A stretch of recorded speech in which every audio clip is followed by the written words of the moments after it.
Avatars are living manifestations of higher powers, physical vessels for ideals, elements, or even entire planes. Although they aren't unique to Magic, the game does have a very distinctive way of portraying avatars, and they've been around since all the way back to fallen empires. In this video, I'll be counting down the very best of them. Let's just dive in. Number 50. Avatar of the Resolute. Avatar of the Resolute is a 2-mana 3/2 with Reach and Trample that scales with +1/+1 counters. It found homes in decks like Hardened Scales and Mono Green Stompy in Modern and Pioneer, though its popularity has waned in recent years. Its problem is that it does nothing on an empty board. It's explosive only when everything's already going right. Number 49. Living Law. When Living Law enters, you exile an instant or sorcery from your graveyard, then Living Law has power and toughness equal to that card's mana cost, and when it deals combat damage, you can sacrifice it to cast the exiled spell for free. While admittedly fragile, the idea here is to exile some powerful high mana value instant or sorcery like Time Stretch, so that Living Law has massive stats. Casting an absurd instant or sorcery like Enter the Infinite without paying its mana cost can obviously be pretty game-breaking. Number 48. Hallowed Spirit Keeper. A decent commander role player. Hallowed Spirit Keeper has a strong death trigger, creating a 1/1 flying spirit token for each creature in your graveyard. That's solid value, which can scale pretty intensely in the right shell. Number 47. Avatar of Slaughter. An awesomely chaotic card. Avatar of Slaughter gives every creature double strike and forces them all to attack each combat. The effect is strong but a little risky, often ending games in short order. Number 46. Soul of Phyrexia. Soul of Phyrexia's activated ability grants your whole board indestructible for 5 mana. It can also do the same thing if you pay 5 and exile it from your graveyard, giving it utility even after it's been removed. Number 45. Evra, Halcyon Witness. Evra is a life swap finisher, letting you pay 4 to exchange your life total with its power. While a bit of a gamble, that ability can win games out of nowhere. Number 44. Molten Primordial. Molten Primordial steals 1 creature from each opponent until end of turn. In EDH, it's a classic red finisher that can turn the tide of a stalled game. Number 43.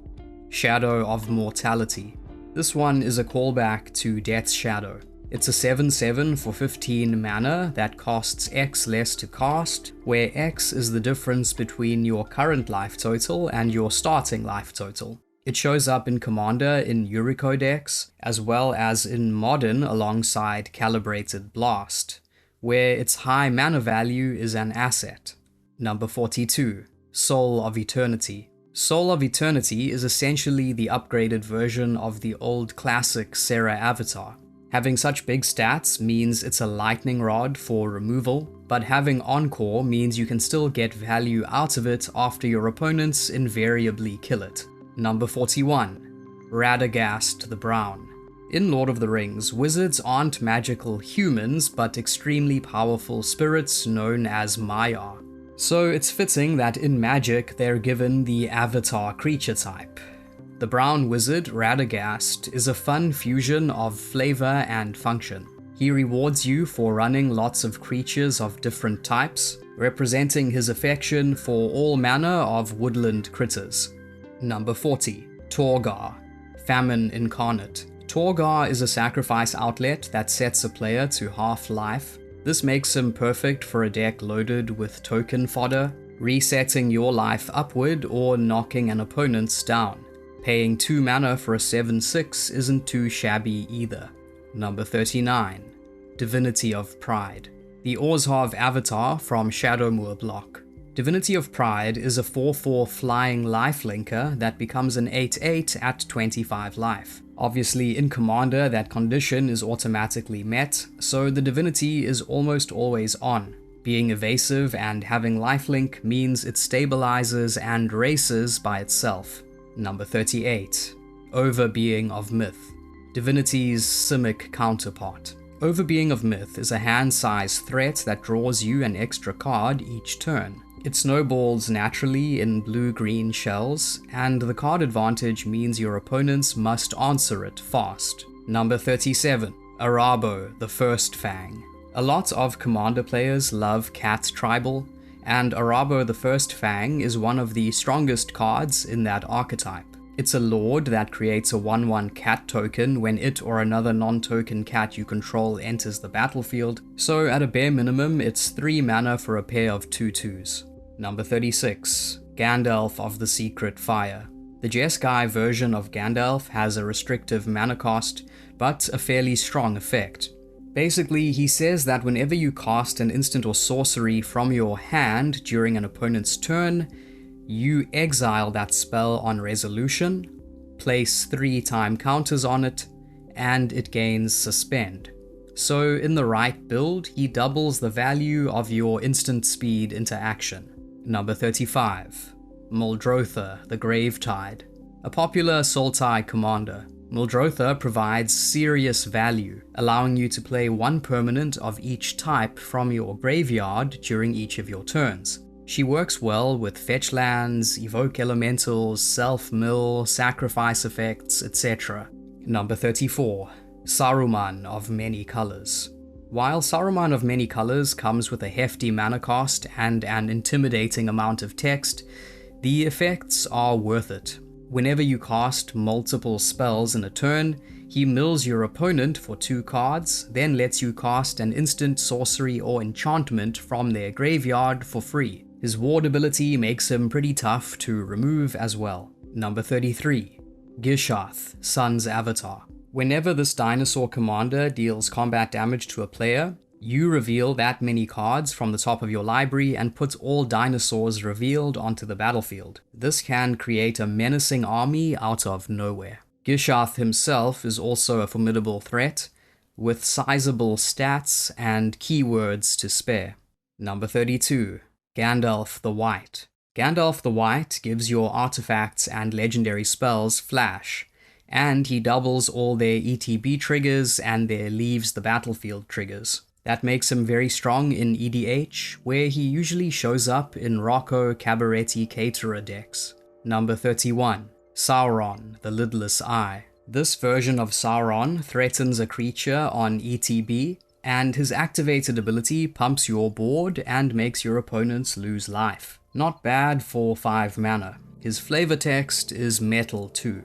Number 30. Oversoul of Dusk. 5 mana 5/5 spirit avatar with protection from blue, black, and red. That trio blanks a huge chunk of removal, and the Oversoul's hybrid pips quietly boost devotion. It's hard to kill, hard to block, and brutally efficient in green-white mid-range shells. Number 29. Child of Alara. The mana cost is steep, but Child of Alara is a devastating board wipe when triggered, destroying all non-land permanents. The 6/6 Trampling Body is also decent. It remains fairly popular in Commander, appearing in over 8,000 decks on EDH Rec. Number 28. World Queller. This 5 mana 4/4 turns each upkeep into a one-sided edict if you build around it. Name whatever card type hurts your opponents most, and leave your own board largely intact. It can be very mean in decks that exploit asymmetry. Number 27. Soul of Innistrad. A literal world soul. The sentient essence of the plane itself. It was very good while it was in Standard, powering Abzan midrange and Sultai decks built around Whip of Erebos. Number 26. Herald of Leshrac. Herald of Leshrac is one of the few cards with a beneficial cumulative upkeep cost. In this case, stealing lands, letting you ramp and undermine your opponent's mana base at the same time. Its power and toughness also grow with each land you take. Number 25. Demigod of Revenge. Another hybrid finisher from Shadowmoor. This 5/4 flying hasty threat resurrects all copies of itself from the graveyard when cast, sometimes winning games out of nowhere. It was a major force in Standard and Extended circa 2008, Even decks in Modern and Legacy used it for years, pitching copies with discard effects like Faithless Looting and Liliana of the Veil. However, Demigod of Revenge has largely been power crept out of those formats in recent years. Number 24. Godhead of Awe. Humility on a Stick. Godhead of Awe shrinks every other creature on the battlefield into a 1/1. It's more of a stacks or control piece than a conventional finisher, but in the right deck, it can single-handedly dominate the board. Its blue-white hybrid cost makes it flexible in Esper and Azorius shells, and being a 4/4 flyer amid a crowd of 1/1s is no joke. Number 23. Arabo, Roar of the World. A popular commander able to pump your cats from the command zone thanks to Eminence. It's one of the very best payoffs for Cat Tribal. Number 22. Wandering Archaic. Wandering Archaic taxes opponents for casting instants and sorceries, letting you copy them if they don't pay the 2.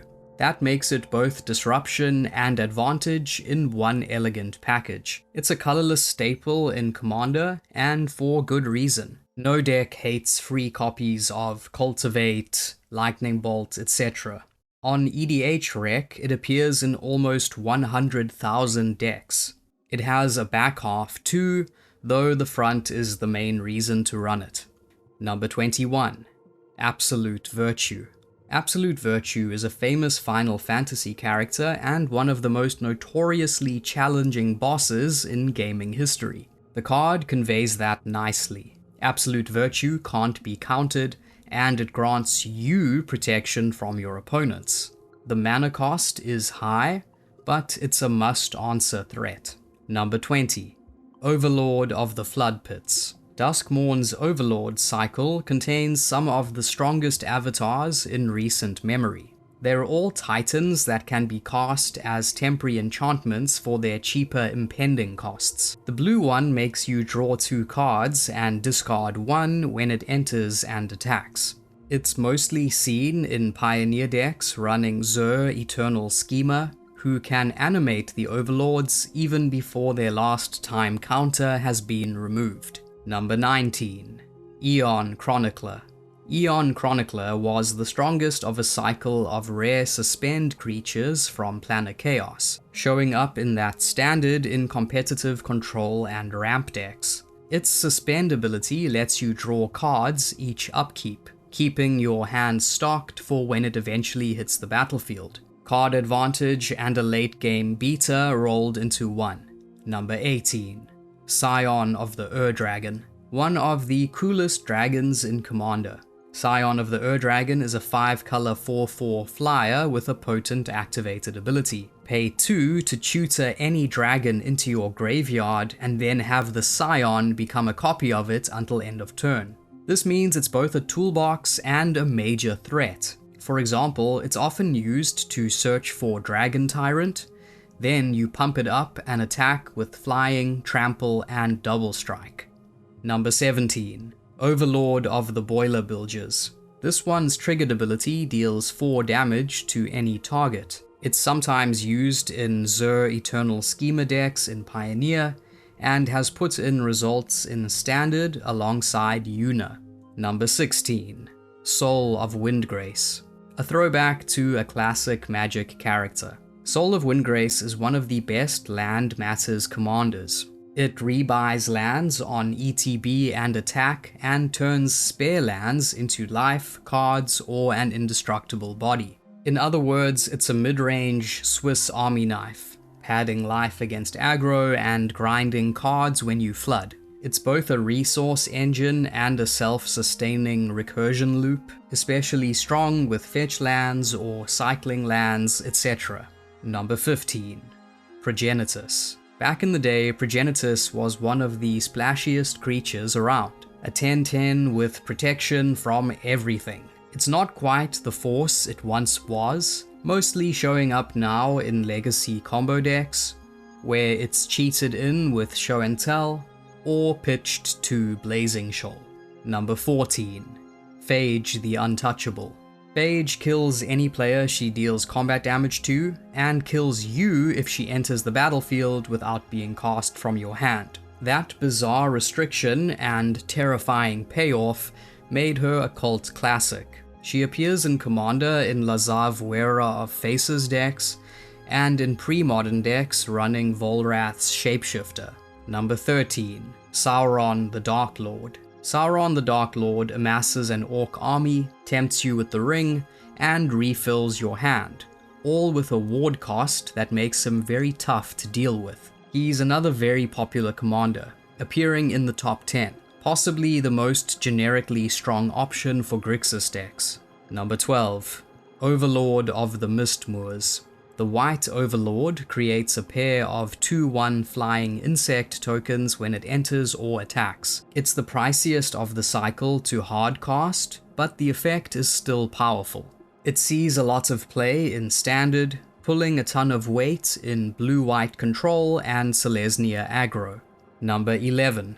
Niv-Mizzet Reborn. This version of the Ravnican Dragon is a 5-color 6/6 flyer that refills your hand with 1 card for each guild represented in your top 10. Pioneer Niv-Mizzet decks are built to hit 4 or more cards off this trigger, and a modern Bring to Light variant makes good use of it too. It's basically a 1-card combo in the right shell. Number 10. Avatar of Growth. Avatar of Growth ramps each player for 2 basic lands, an effect stapled onto a decent 4/4 trampling body.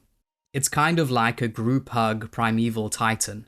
The best thing about it, however, is its cost reduction, costing 1 less for each opponent you have. Casting this for just 2 mana is pretty busted. Number 9. Emmet Selk, Unsundered.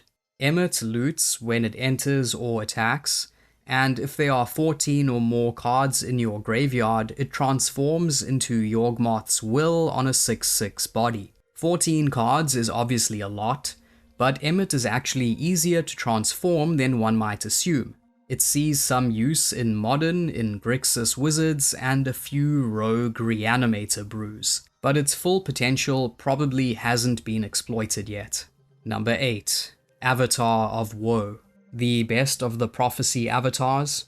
Avatar of Woe is a 6/5 with Fear that taps to destroy target creature.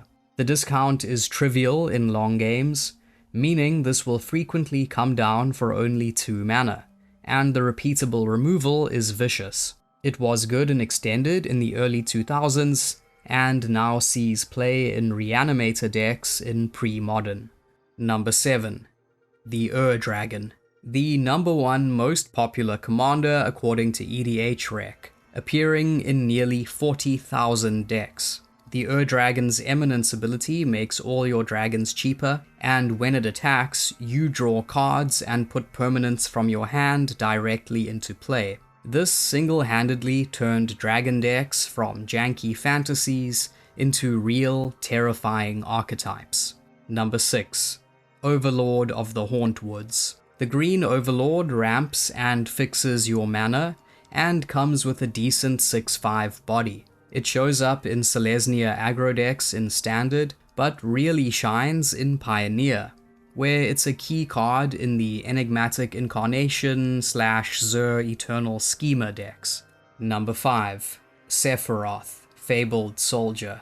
Yet another creature with ETB and attack triggers. Sephiroth lets you sacrifice creatures to draw cards. He sees use in Standard in Orzhov Aristocrats strategies, and in Modern he plays a crucial role in Chord of Calling toolbox decks, as well as Samwise Combo and a few fringe builds of Basking Broodscale. As with Emmet, it's a card that probably hasn't found its ideal home yet. Number 4. Sylvan Primordial.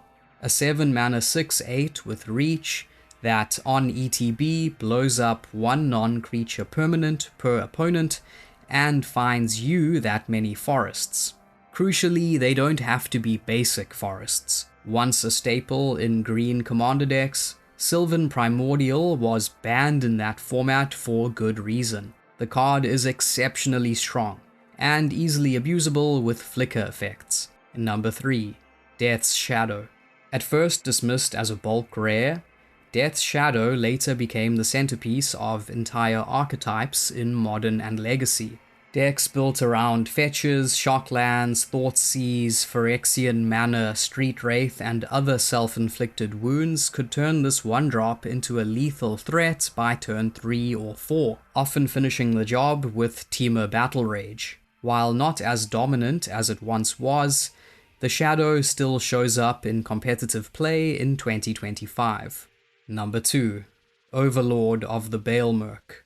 The strongest of the Duskmourn avatars. This 5/5 costs only 2 to impend, and its triggered ability mills 4 cards, then lets you return any non-avatar creature from your graveyard to your hand. Overlord of the Baelmerk quickly proved itself in Constructed. It's top-8'd literally thousands of MTGO leagues and challenges. It appears in Pioneer Greasefang and Enigmatic Incarnation decks, and in Modern it's a linchpin of Orzhov Blink, Death and Taxes, and some Reanimator lists. It even shows up in Legacy now and then.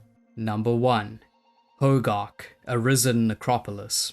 And finally, the avatar of all avatars. Printed in Modern Horizons, Hogark instantly broke formats. Decks built around Stitcher's Supplier, Vengevine, and Altar of Dementia could flood the board with massive creatures by turn 2. It was so oppressive that it got banned in Modern after just a few months, taking Bridge from Below with it as collateral damage. Even post-ban, Hogark lives on in Legacy, performing well in Dredge, Loam, Pox, and Reanimator decks. Even some vintage Dredge decks and bizarre aggro decks run Hogark. All this cements its position as the most busted avatar in the history of the game. That's all for today. Until next time, thanks for watching. If you enjoyed this video, please like, subscribe, and consider joining my Patreon, and let me know of any other topics or rankings you'd like me to cover in future.